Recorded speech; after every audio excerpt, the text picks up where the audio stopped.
বিশ্ব মহাকাশ গবেষণায় নতুন মাত্রা যোগ করতে যাচ্ছে রাশিয়া। আগামী এক দশকের মধ্যে চাঁদে একটি বিদ্যুৎ কেন্দ্র স্থাপনের পরিকল্পনার ঘোষণা দিয়েছে দেশটির রাষ্ট্রীয় মহাকাশ সংস্থা রসকসমস। এই কেন্দ্র থেকে বিদ্যুৎ সরবরাহ করা হবে রাশিয়ার ভবিষ্যৎ চন্দ্র অভিযান এবং রাশিয়া চীনের যৌথ গবেষণা স্টেশনে। রসকসমস জানিয়েছে ২০৩৬ সালের মধ্যে চাঁদে স্থায়ী বিদ্যুৎ অবকাঠামো গড়ে তোলাই তাদের লক্ষ্য। এই লক্ষ্যে তারা লাভস্কিন অ্যাসোসিয়েশন নামে একটি মহাকাশ গবেষণা প্রতিষ্ঠানের সঙ্গে চুক্তি করেছে। যদিও বিবৃতিতে সরাসরি পারমাণবিক বিদ্যুৎ কেন্দ্র শব্দটি ব্যবহার করা হয়নি, তবে প্রকল্পে রাশিয়ার রাষ্ট্রীয় পারমাণবিক সংস্থা রোসাটম এবং কুর্চাতভ ইনস্টিটিউটের সম্পৃক্ততা বিষয়টিকে স্পষ্ট ইঙ্গিত দেয়।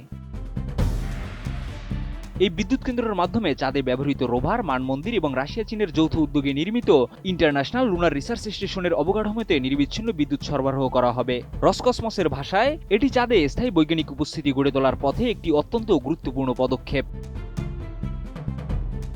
বিশেষজ্ঞদের মতে সৌরশক্তির সীমাবদ্ধতা কাটিয়ে ওঠার জন্য চাঁদের মতো পরিবেশে পারমাণবিক শক্তি দীর্ঘমেয়াদী গবেষণার জন্য কার্যকর হতে পারে। বিশেষ করে চাঁদে রাত দীর্ঘ হওয়ায় স্থায়ী শক্তির উৎস প্রয়োজন।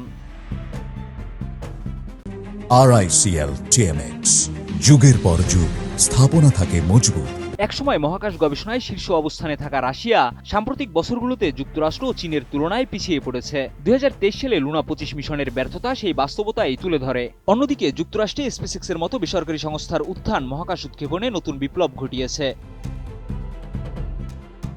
এই প্রেক্ষাপটে চাঁদে বিদ্যুৎ কেন্দ্র স্থাপনের ঘোষণা রাশিয়ার জন্য শুধু একটি বৈজ্ঞানিক উদ্যোগ নয়, বরং মহাকাশে নিজেদের প্রভাব পুনঃপ্রতিষ্ঠার কৌশল হিসেবেও দেখা হচ্ছে। পৃথিবী থেকে প্রায় ৩,৮৪,০০০ কিলোমিটার দূরে অবস্থিত চাঁদ শুধুই মহাকাশ গবেষণার লক্ষ্য নয়, বরং পৃথিবীর জলবায়ু স্থিতিশীল রাখা ও জোয়ার ভাটার ক্ষেত্রেও এর গুরুত্বপূর্ণ ভূমিকা রয়েছে। তবে বিশ্লেষকদের ধারণা, রাশিয়ার এই উদ্যোগ ভবিষ্যতে চাঁদকে কেন্দ্র করে নতুন বৈশ্বিক মহাকাশ প্রতিযোগিতার সূচনা হতে পারে। শিহাব ইসলাম, ATN নিউজ।